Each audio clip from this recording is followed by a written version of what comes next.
po si Natalio Gonzales, pinanganak dito sa Barangay Plaridel noong July 9, 1951. Ako ay naghanap buhay ng pagtitinda ng kamatis. Sa matuloy sabi, wala akong puhunan, kundi 370 pesos ang aking ginamit na puhunan.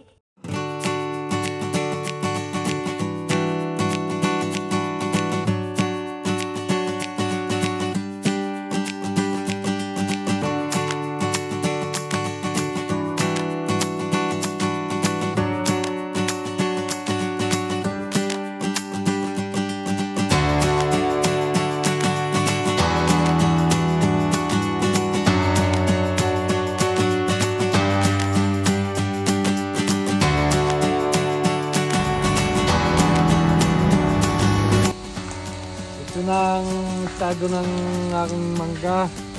Ito ang itsura ng bunga, ang lalaki. Ito ay nasa 6-5 taon na ang kanyang edad.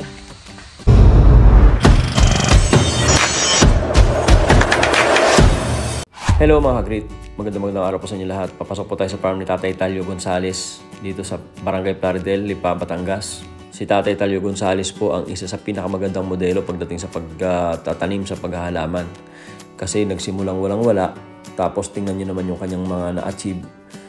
Ang maganda kasi sa kanya yung ituturo niya sa iyo lahat Hindi lang sa pagtatanim, pati na rin kasama na rin yung pagbebenta sa palengke. Sila nagbebenta sa palengke ng kanilang produkto. Yung magandang pagpaplano, sa lahat, marami pong ituturo sa inyo Tatay Talio Gonzales. So ito na po yung pinaka-best teacher talaga para sa akin. Kumbaga sa eskwelahan, may from grade 1 hanggang doctorate ituturo niya sa inyo sa pagdating sa buhay magsasaka. Hanggang sa pagpaplano sa pagre-retiro, mula sa pagtatanim ng kamatis, pagbebenta ng kamatis, which is very intensive pagdating doon sa pagod ng katawan, ay nagplano na siya 5 years ahead.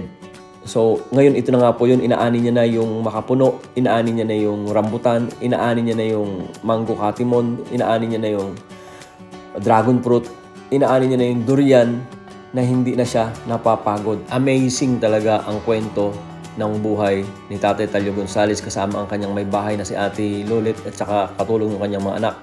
Pakinggan natin kasi ito talaga yung pinaka-ideal. Kung ako rin, pangarap ko sa sarili ko, ganito rin ang gusto kong maging sa kanya pagdating ng araw. Panoorin po natin itong video ni Tatay Talio Gonzales. Tanungin natin siya kung ano yung mga pinagdaanan niya para makapagbigay ng inspirasyon sa mga farmers, sa mga kababayan natin na gustong mag-farm. Bakit na gawa niya? Ay baka naman part of it pwede rin natin gawin. Mula sa 370 pesos na puhunan, ngayon po ay nakapag-acquire ng napakaraming lupain. Isang parsila nga ng lupa ay tinatawaran ng 250 million. Samantalang noong araw, nabili niya lang yan ng mura. Napakarami na pong achievement ni Tatay Talio Gonzales. Mga sasakyan, malalaking bahay. Tara, ipakwento natin kay Tatay Talio Gonzales yung part ng kanyang buhay kung paano niya nakamit ng lahat ng ito. Ako po, talagang ano na ako dyan. Kumbaga sa dami na po ng kwentuhan namin ni Tatay Talio Gonzales ay talagang nakatatak na po sa isip at sa puso ko kung paano po siya nagsikap sa buhay. Silang mag-asawa. Maganda nga po mga ka-farmers. Ako po si Natalio Gonzales. Pinanganak dito sa Barangay Plaridel noong July 9, 1951. Ako ay naghanap buhay ng pagtitinda ng kamatis. Sa matuloy sabi, wala akong puhunan, kundi 370 pesos ang aking ginamit na puhunan. Sa kamatis talaga ako nag-focus ng hanap buhay, kamatis. Dito ako nagsimula ng pamimili ng kamatis sa Padre Garcia. Ako ay kalimpusa pa lang noon sa mga lehitimong magkakamatis at nung una ay ako'y pinagtatawanan kasi sila ay mahuhusay na ay ako ay babagong nadungaw sa pagkakamatis. Subalit sa likod noon, nung tumagal na at nagkaroon na ako ng experience, ay halos ay inabutan ko sila sa pagkita hanggang sa nung nakita nila ay ang yung sikatal yung dati ay sa limpusa laang ay parang sila'y naunahan pa. Na ang bahagi ng aking buhay ay talagang hindi ko akalain na umabot doon sa marami kaming naipundar sa aking paghahanap buhay at tuloy-tuloy ang aming pag-iipon ng aking asawa at ako naman ay nabiyayaan ng isang asawa na kumbaga ay katulong ko sa aming pag-iimpo. Napakagaling din ng aking naging asawa kasi siya ay dalubhasang ang pera ay hindi niya inaaksaya. Doon sa aking pagkakamatis na 370 pesos ang naging puhunan ko ay ito ay napalago ko hanggang sa dumating sa ang sabi ng taga Plaridel ay kami daw ay tumama sa stick pero hindi. Ito ay aming pinagbanatan ng buto at ito yung aming natikang mga lupa ay aming kinita sa pagkakamatis. Ang dahilan ng pagkakamatis ay nung marunong na ako dito sa Luzon ay nakakilala ko ng isang mabait na nagpaparating ng kamatis na galing sa Mindanao at ako'y kanyang inalok. Kaya ako noong 1984 nakapunta ng Cagayan de Oro. Nung ako'y nagpunta ng Cagayan, 1984, ang dala kong puhunan ay 84 mil.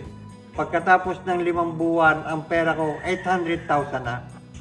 Yan ang nangyari noong 1984. Nung magkaroon ako ng pera, bili ako ng lupa.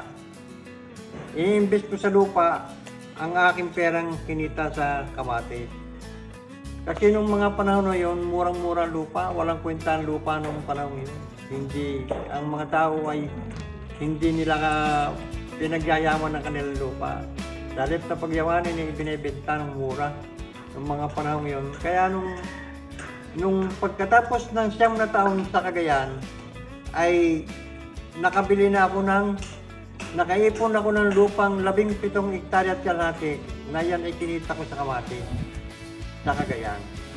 Pagkatapos nung nakabili na ako ng 17 hektarya at kalahating lupa, ay ako ay dito na inisip ko dito na magtatanim sa Luzon kasi mahirap na sitwasyon sa Mindanao.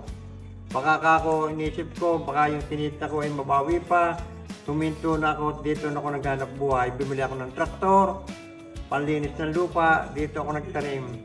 Kaya noong 1990 ay nag-umpisa na akong magtanim ng kamatis dito sa Luzon, sa Lipa. At napatunayan ko naman na tama ang aking naging desisyon. Kasi yung pakapag-aral ko ng pakapagtanim ng kamatis dito ay nagbunga ng napakagandang biyaya. Kasi marami akong kabarangay na sa ngayon, sa kasalukuyan, ay sila ay may mga pera na din at nagtatanim ng kamatis. Bakit sila natuto magkamatis? Dahil sa ako ang kanilang sinundan. Ako ang pioneer dito nagtanim ng kamatis sa Lipa. At marami naman ang makakapagsabi kahit ipagtanong ay ako ang sa akin sila natuto. Marami akong tauhan na dati ang aking lupa ay malapad. Yung aking mga taong ginagamit sa aking lupa ay natuto na rin magtanim ng kamatis hanggang sa ngayon.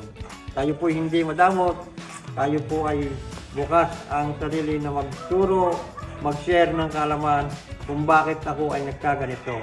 Hindi ko inaasahan na meron akong isang taong nakilala, naging kaibigan, na ito ay maliit na tao lang.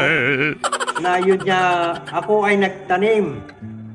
Nagtanim ako ng pakikisama at hindi ko akalain na sa mga ganitong pitsa ay ako'y mag-aani ng tagumpay. At hindi niya pinangangalandakan itong taong ito, ay hindi niya pinangangalandakan na siya ay tinanggap ko dito sa aking farm na nung siya ay pumunta dito 2007 ay ako'y bumili sa kanya ng kanyang produkto na 535,000 aking ikinas. Yun, nagbunga ngayon ng tagumpay. Ang taong ito ay tinatanam niyang utang na loob sa akin na yung pagka aming pagkasama at pagpakilala ng gamot na Probayo ay doon kami nagsimulang naging magkaibigan ni Noel Tolentino. Ito namang mangga, ang istorya nito, kaya ako'y nagkaroon ng mangga. Nakita ko sa Facebook yung mangga nasa Facebook. Sabi ko sa aking anak na kay Francis, Tutoy, hanapin mo itong Facebook, hanapin mo kung sino ang may-ari nitong mangga na ito. At pagka nakita mo, tawagan mo at ating pupuntahan.